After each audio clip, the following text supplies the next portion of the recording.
కష్టపడి పనిచేసి అంటే నాకు ఒక చిన్న కంపెనీ ఉంది, ఒక చిన్న వ్యాపారం ఉంది. ఆ వ్యాపారంలో ఒక 50 మంది ఎంప్లాయీస్ ఉన్నారు నాకు. ఆ 50 మంది ఎంప్లాయీస్ మధ్యలో నేను పనిచేస్తాను. దాన్ని బిజినెస్ యాజ్ ఎ మిషన్ అని పిలుస్తాం. అంటే వ్యాపారాన్ని పరిచర్యగా చేయటం.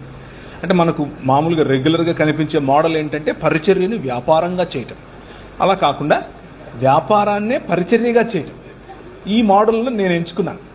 ఆ ఎంచుకున్న మోడల్లో నేను పనిచేసే రోజు నేను నా భార్య కనీసం రోజుకు ఒక 14 నుంచి 16 గంటలు కష్టపడతాం.